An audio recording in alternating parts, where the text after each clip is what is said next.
welcome to the video. So in this video today, we're going to take this, which is the Nerf MA40 rather underwhelming blaster, and we're going to turn it into a fully functional and proper airsoft version of the MA40. So taking this into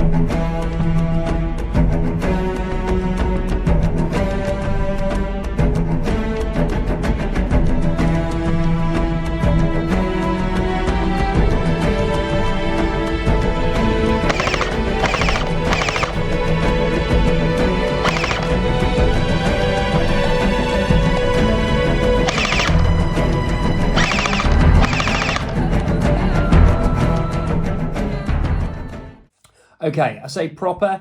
If you're looking to do one of these conversions, there's plenty of videos out there at the moment of how to turn these into airsoft versions. So this is almost the fourth version. So the first version, if you look for videos from Spartan Jess, he does a really kind of good overview of what's going on and how to turn these into various setups of airsoft rifles. So the first version is you can go fully HPA. Again, not my thing, but HPA, you can do that with a full custom rig. I've seen these put over the top of M4s, so you have the little magazine poking out down here. Yeah, it's functional, but it doesn't look kind of true to the Halo rifle. One thing I have seen, which is quite good, but again, not particularly brilliant, is integrating a pistol back to the rear with a single pistol mag back here, an extended barrel, in order to have a gas blowback pistol version of the MA40. Now, mine is going to be the true version, AEG, Gearbox, and bullpup version, and that's what we're going to cover today.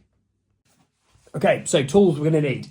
So you can do this with relatively few tools, but it's going to take you a bit longer. You're probably going to cut your ends of your fingers. So first and foremost, my trusty tool for doing this is my go-to kind of Von House Dremmel.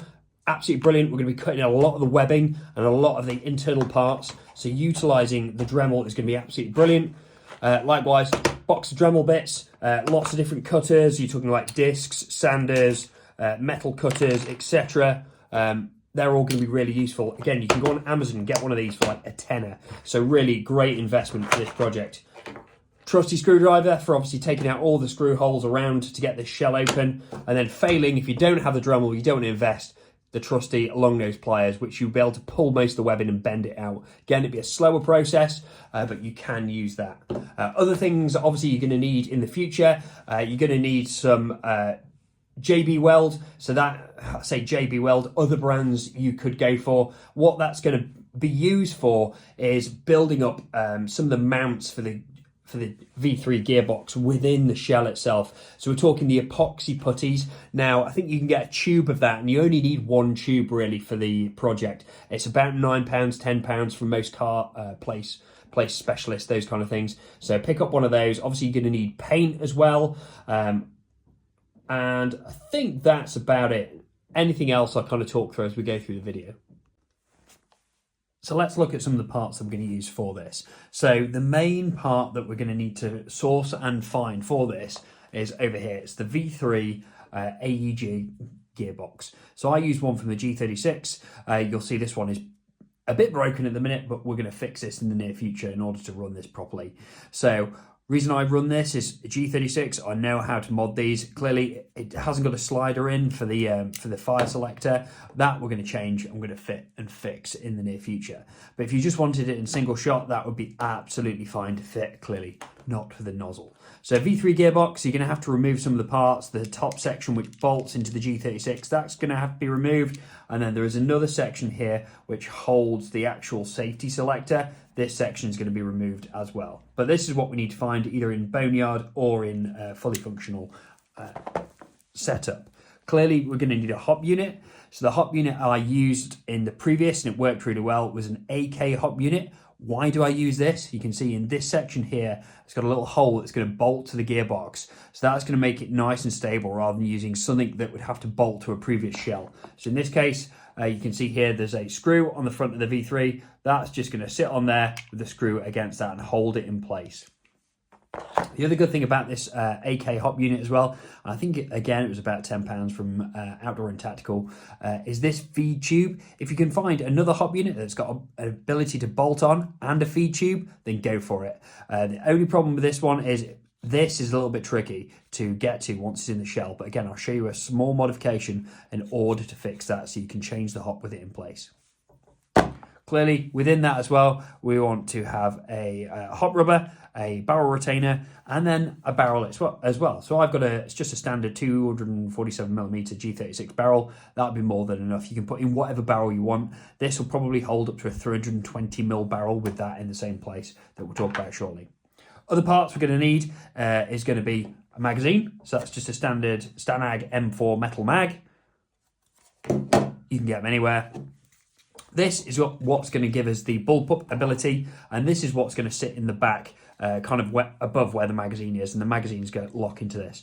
Now this is for the G36, it's an M4 mag adapter for the G36.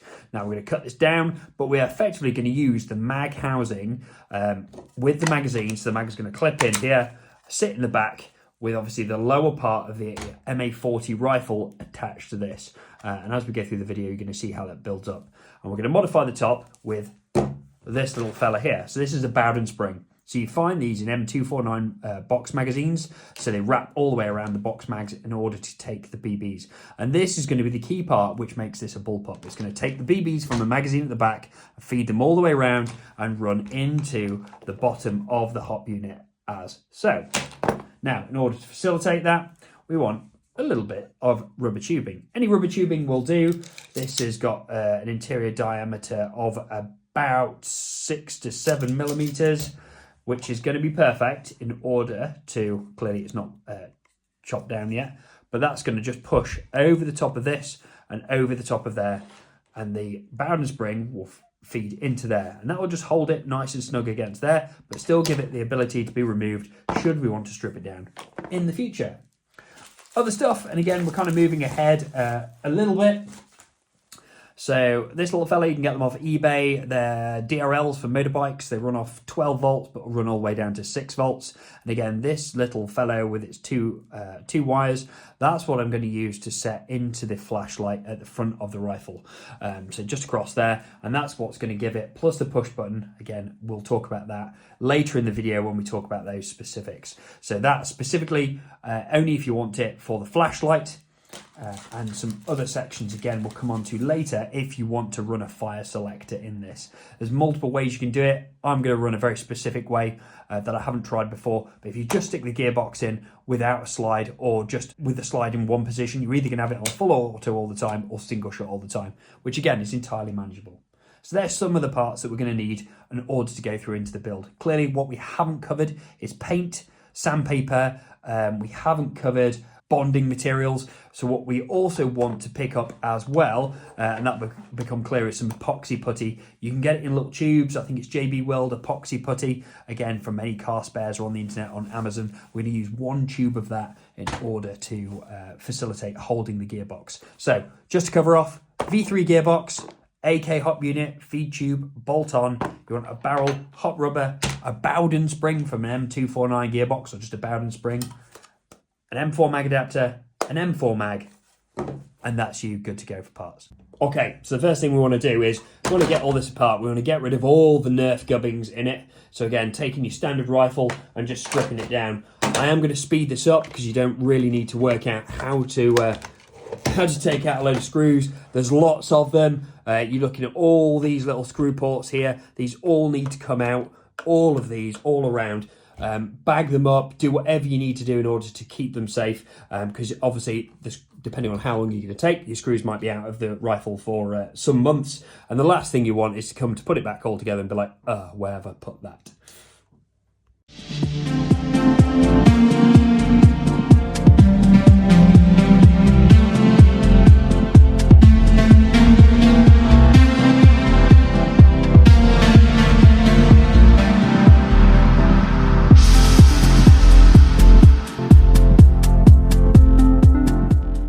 So that's me. So I've worked methodically around the entire frame, taking out what I think is all the screws. I guarantee I won't have missed, I will have missed one of them.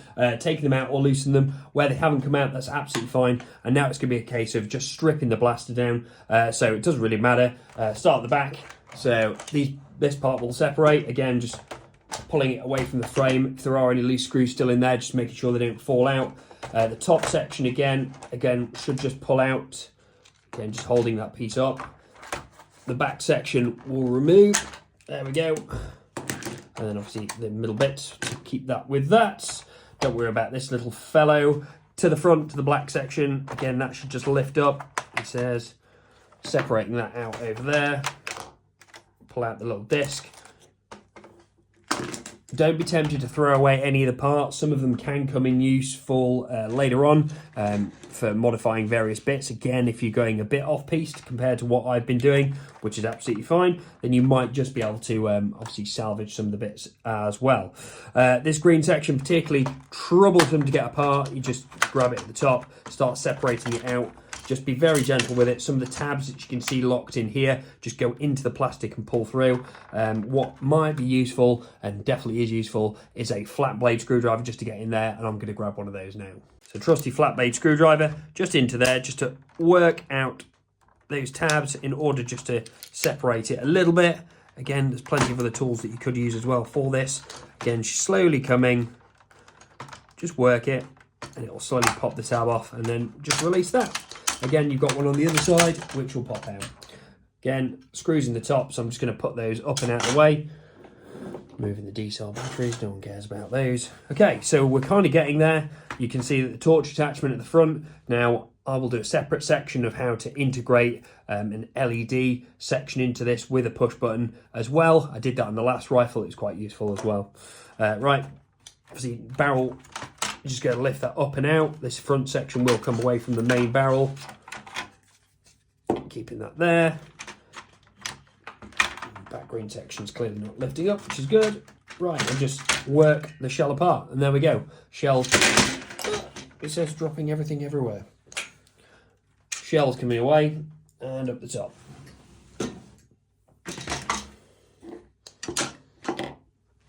And there we go. Exposed inner gubbings of the Nerf board. Now, everything here is going to go. We don't need anything bar the barrel and obviously the main components that we took out.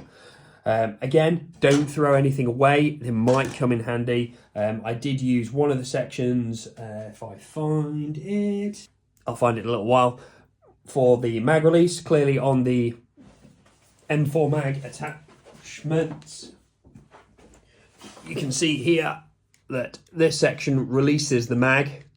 Clearly, if that's within the shell as well, once the mag's in, it's not going to be released. So we have to put a little hole in the shell and extend this up in order for us to get some sort of tactile function onto it. Cool. So what we can do is start ripping all this out, and that's what we're going to do.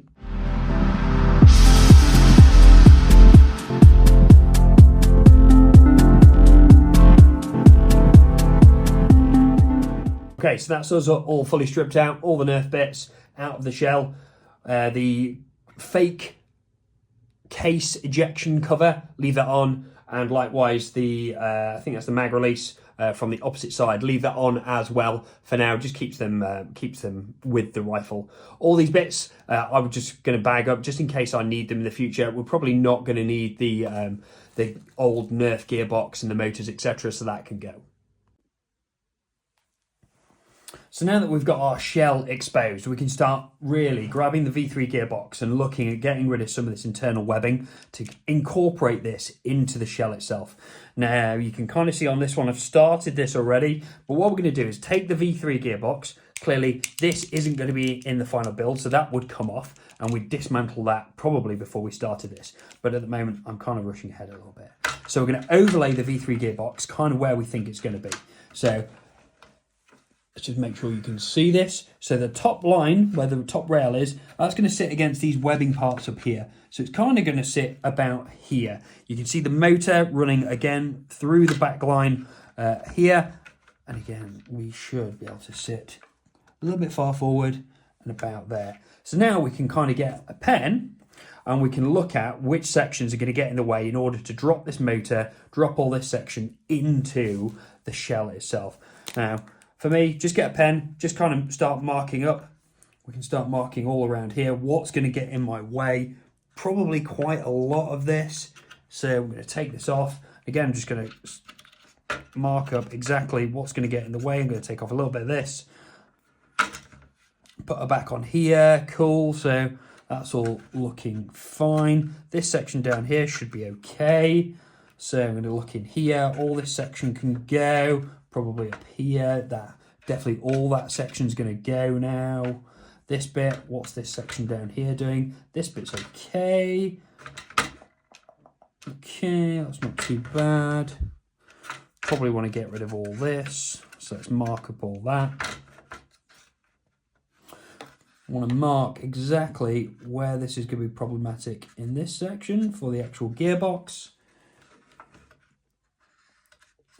So we can see when that sits there, we're going to just take down that probably all the way to there. Again, this doesn't have to be perfect the first time out. So just, again, take it steady, keep marking, keep refitting. Right, what's going to be a player for me? Clearly keep this because that's what our charging handle is going to be. All these bits at the top should be absolutely fine. This side's probably easier. Again, all this bit's going to have to go, isn't it? Where the spin up button would be on the actual Nerf. So it's not a bad start. Maybe that one. That section's going to go as well, just for completeness. Sweet. So when we've done that, you can go back to your Dremel, or if you really want to, your Stanley knife and your long nose pliers, and start ripping these bits out and take them down to the surface. I will get on with the Dremel and I'll take all those down, and then just keep overlaying the V3 gearbox. Doesn't matter if you take too much out in terms of webbing, because then we're going to build up mounts with that epoxy putty to hold it in place. And we're going to pretty much squash it in. We're going to have a mount here in this little corner, and we're going to have a mount here in this section here to hold the front. So it's going to basically hold it up and then round there as well. Trigger guard, you can kind of start to see why I want a straight trigger coming straight back here, because there's going to be fairly limited room here because of how far the trigger is forward. So again, we probably want a trigger that comes all the way back from there. Probably cut it off at that point and extend it all the way back so it's straight. Just while we've got you, on the opposite side, you can do exactly the same. So I would suggest working with one side first, probably the left side of the rifle, because there's less webbing on that section. The right side has a lot more and a bit more fiddly to get to. So I'd work with this side first, get it all set. We can set the barrel, make sure it's all nice and central, and then again we can make this side fit afterwards. So what I'll do, I'll mark up all this and I'll let you guys kind of follow me and get on, and we'll come back to the video once all this webbing's taken out and the gearbox is nicely snuggled in.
side done. Gearbox sits nicely in there, perfect, no wiggling, but we're going to build up some of these mounts anyway. Now it's onto this side. So we're going to do exactly the same. We're going to take our gearbox, overlay, see I've already started here, get our pen, just mark up all the webbing that's going to get away. This side is annoying, there's a lot more in here, but again, take your time. You're going to take out all this webbing and you're going to come back to me once this is all done.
Okay, so now we've done both sides. We've got all the webbing out of the gearbox. We've even, I think you saw in the last video, we've placed it on top to make sure the shell can actually close, which is all bong.